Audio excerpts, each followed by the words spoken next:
दोस्तों नमस्कार। एक बार फिर से स्वागत है आप सभी का हमारे चैनल में। इसका नाम है दिल्ली जॉब। और दोस्तों आज की जो वीडियो है वो बहुत ही अहम है, खासकर उन फादर मदर और परिवार के लिए जो इंतज़ार कर रहे हैं EWS फॉर्म का। और आज की वीडियो में हम आपको बताएंगे कि EWS फॉर्म भरने के लिए क्या क्या क्राइटेरिया होता है, कितनी एज वाले बच्चे इस फॉर्म को भर सकते हैं और कितनी इनकम इसमें होनी चाहिए और कौन कौन एलिजिबल होता है और कौन से स्कूल इसके अंदर आते हैं। कंप्लीट जानकारी देंगे आज की वीडियो में। उससे पहले अगर आप हमारे चैनल पर नए हैं, वीडियो को पहली बार देख रहे हैं, तो चैनल को सब्सक्राइब जरूर कर लें और बेल आइकन को प्रेस कर दें ताकि आपको हर तरीके की सरकारी योजना के बारे में भी आसानी से जानकारी मिल सके। ठीक है दोस्तों, तो चलते हैं वीडियो में आगे और बताते हैं क्या प्रोसेस है।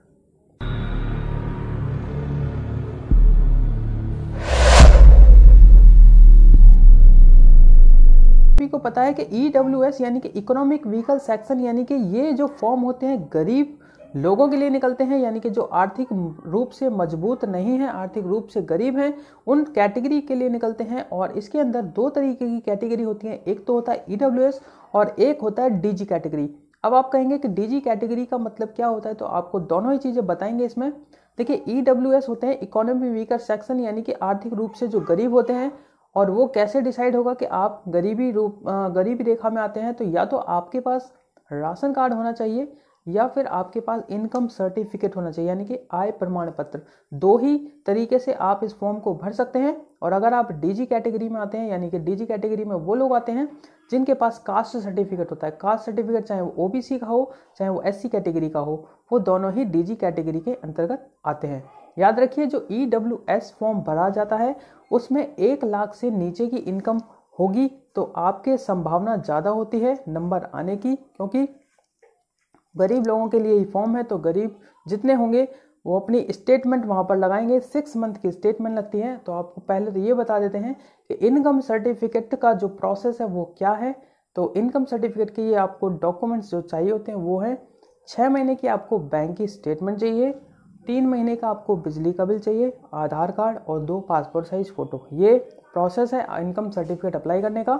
इनकम सर्टिफिकेट अप्लाई करने के बाद आपको SDM ऑफिस में फाइल जमा करनी होती है और वहाँ से फिर आपका इनकम सर्टिफिकेट बनकर आपके ID पर ही आ जाता है। आपके पास मैसेज आ जाएगा, आप खुद से डाउनलोड कर सकते हैं। ठीक है दोस्तों, और इसी तरीके से आप कास्ट सर्टिफिकेट भी अप्लाई कर सकते हैं। और अगर आपको फुल वीडियो चाहिए इनकम सर्टिफिकेट कैसे अप्लाई करना है, तो आप कमेंट सेक्शन में कमेंट कीजिए, हम इसके ऊपर एक पूरी वीडियो बना देंगे कि इनकम सर्टिफिकेट आप खुद से घर बैठे बैठे कैसे अप्लाई कर सकते हैं। अब बात कर लेते हैं EWS जो फॉर्म है वो कब निकलने वाला है। तो देखिए, बता दें 2025-26 का जो सेशन है उसके लिए जो फॉर्म निकलने वाला है आने वाली 28 तारीख को, यानी कि 28 नवंबर 2024, अभी कुछ ही दिनों बाद ये फॉर्म आ जाएगा। तो आप उसको अप्लाई कर सकते हैं। अप्लाई करने के लिए जो आपके बच्चे की उम्र होनी चाहिए वो भी आपको एक बार बता देता हूँ।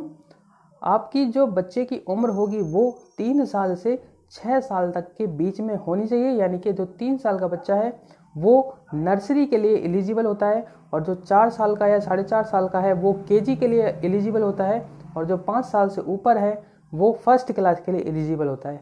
इस तरीके से इसमें कैटेगरी होती है।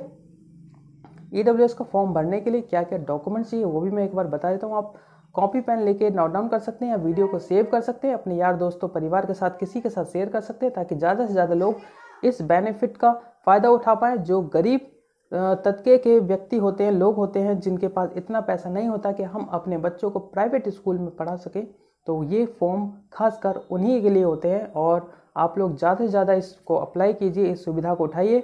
450 से ज़्यादा दिल्ली में ऐसे स्कूल हैं जहाँ पर आप अपने बच्चों का फॉर्म अप्लाई करवा करके उसका बेनिफिट उठा सकते हैं। ठीक है दोस्तों, आपके आसपास में जो भी स्कूल होते हैं 3 किलोमीटर के दायरे में, 6 किलोमीटर के दायरे में या फिर 6 किलोमीटर से ऊपर, आप सभी उन फॉर्म को भर सकते हैं, अपने स्कूलों को अप्लाई कर सकते हैं जो भी आपके आसपास के स्कूल होंगे।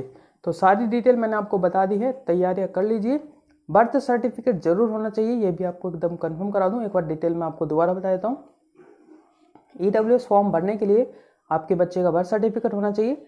आपके बच्चे के साथ साथ आपका, यानी कि फादर मदर और बच्चे का, तीनों का आधार कार्ड होना चाहिए। हालांकि आधार कार्ड कंपलसरी नहीं होता है, लेकिन अभी देखते हैं नोटिफिकेशन में, क्या पता आधार कार्ड कंपलसरी कर दें। अगर कंपलसरी करेंगे तो बच्चे का भी आधार कार्ड होना चाहिए। उसी के साथ साथ आपको बता दें कि आपके यानी कि बच्चे के फादर का इनकम सर्टिफिकेट जो हो वो 6 मंथ के अंदर का ही होना चाहिए, क्योंकि 6 मंथ तक ही वैलिड होता है। अगर 6 मंथ के बाद का इसमें डेट ऑफ इशू हुई तो वो वैलिड नहीं होगा। तो इसलिए ये याद रखिए, जिनका भी इनकम सर्टिफिकेट एक्सपायर हो गया है वो अपना इनकम सर्टिफिकेट जल्द से जल्द रिन्यू करा लें 28 तारीख से पहले पहले, और इस बेनिफिट का फ़ायदा उठा लें। साथ ही साथ आपका जो बर्थ सर्टिफिकेट है बच्चे का, उसमें नाम ऐड होना चाहिए। ये ज़रूर ध्यान रखें कि नाम ऐड वाला ही बर्थ सर्टिफिकेट वहाँ पर चलेगा। इसीलिए अगर नाम ऐड नहीं है तो आजकल ऑनलाइन ही हो जाता है, तो आप लोग अपने ऑनलाइन में जो भी साइबर कैफे हो नियर में, वहाँ पर जाकर संपर्क कर सकते हैं, अपने बच्चे का नाम ऐड करवा सकते हैं। ठीक है दोस्तों, सारी चीज़ें मैंने कंप्लीट इसमें बता दी है। फिर भी अगर कोई चीज़ रह गई हो, कोई क्वेरी रह गई हो,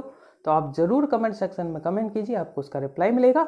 और इसी तरीके की और भी वीडियो देखने के लिए हमारे चैनल पर बने रहिए। मिलेंगे नेक्स्ट वीडियो में किसी नए टॉपिक के साथ। तब तक के लिए बाय बाय दोस्तों। जय हिंद, जय भारत।